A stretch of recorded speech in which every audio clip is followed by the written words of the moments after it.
Happy birthday to you. Happy birthday to you. We don't need this. We don't need this. So, Jack. Yeah. Talk to me. Yeah, talk to me. Brilliant movie. Another one that feels quite original, that has a lot of elements of horror that I've enjoyed. It's not out and out scary as such, but it's the atmosphere, it's the ambience, and it's the characters that are actually quite encapsulating. Very, very intriguing stuff indeed. Definitely. This is a really good slice of horror and remarkably original. I mean, for a horror movie to come out in this day and age and still have that freshness, this has really got it. I like the pacing of the movie as well. I know that Australian horror movies do tend to have this kind of gentle sort of way of getting you in and then bang, there you go, there's your scare. This one does it in a very, very clever way. It takes a lot of the themes that you would expect from movies like Final Destination, but really manages to subvert them. A smallish cast, of which they're all very watchable, believable. Oh, definitely, yeah. I'd say biggest cast member's probably Miranda Otto, who is ever dependable in anything that she does. I just thought this was a very, very strong horror movie. And the last time I felt this entertained by a horror movie was Evil Dead Rise. Agreed. Yeah. Barbarian is another really good one as well. Indeed, that was a little bit before, wasn't it? Yes. But Danny and Michael Philippou, who I believe are YouTubers. Yes, their YouTube name that I've known them as is RackaRacka.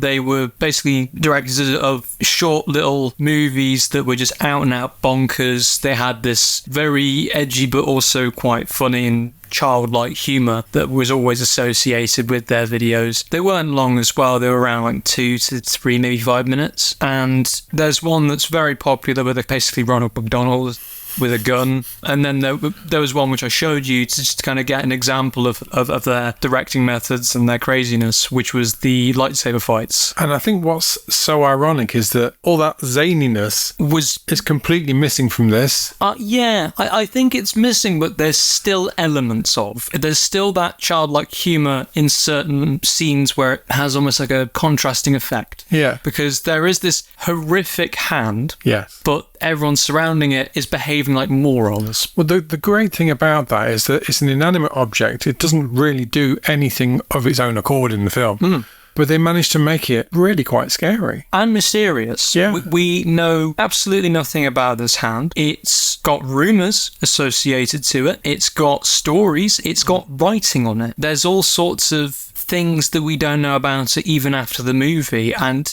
it feels like a complementary aspect rather than it being the core focus, which is so interesting because, if anything, it's the catalyst for a lot of the events that take place in this movie. In a way, it's very much like the Book of the Dead from Evil Dead, but in its own little spin and its own little idea. And even this question of, is there more than one book?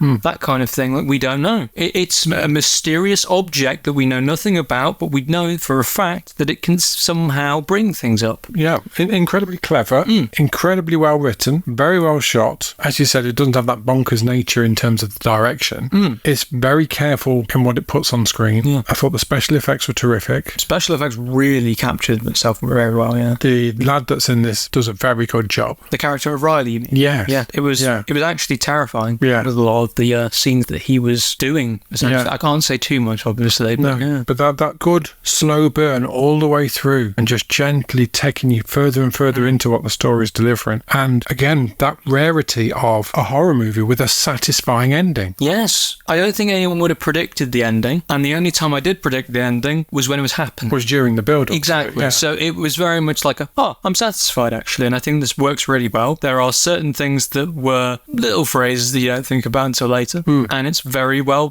done. It's a crafted horror movie. I've also got to say very quickly that opening is absolutely brilliant. Cinematography is well done. You feel like you're following alongside a character. The build, especially when you've got such loud music, it's loud noises, you've got people everywhere, so it almost feels like Well, nothing can happen, because if you're in a crowded area, it's stereotypical that it has to be somewhere quiet, and then it builds to that point. And again, subverting of expectations, and it must have been 5 minutes, maybe less than that, and already I was in. I thought it was, wow. Yeah. Shocking moments, but immediately, yes, this is the movie I'm enjoying to watch, well, wanting to watch, I should say. Yeah, and a very strong soundtrack. That was, I think it was credible. I think it felt believable to the setting of the people and characters involved. Yeah. Which, again, it's very easy for things to kind of be jumped on and flavour of the month music and all that kind of stuff to go into a film. But this just felt really, really fresh. And I think a lot of the film felt fresh in the way that over the last few years we've had Babadook. Yeah. That felt really different and fresh. We had It Follows. We've had The Void.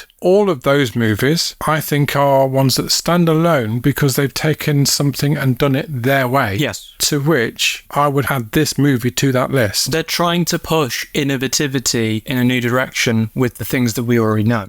This is very strong. I would certainly recommend it. We rented this from Amazon, but I think it's also available to rent from Apple. Yes. And I've got to say, I heartily recommend this one. This is one of the better movies of this year. I really wish we'd seen it at the cinema, but it really felt like it was a bit of a blink and you'll miss it kind of thing when it was at the cinema. Which seems to be a trend at the moment. I think the release schedule didn't help. It was stuck between things like Mission Impossible and then Barbie and Oppenheimer. Yeah, that's so that was unfortunate placement. However, it's done its job. It's already getting a sequel called Talk to Me. Brilliant. RackaRacka have clearly gotten popular from it as well. Festivals definitely helped, and I think it's been reported that they are now set to direct the new Street Fighter movie, which I think is ironically absolutely in their alley. Yeah. And they have actually done a video called Street Fighter in Real Life, in which they have gone crazy. And the thing is, we know that Street Fighter as a franchise is all about the crazy. I'm not a massive Street Fighter guy, but because of these YouTubers, I might want to watch it. Well, they've got a clear eye for what looks good on screen. Oh, yeah. They're obviously capable of delivering on quite a small budget. I mean, this film, $4.5 million budget, $67 million return.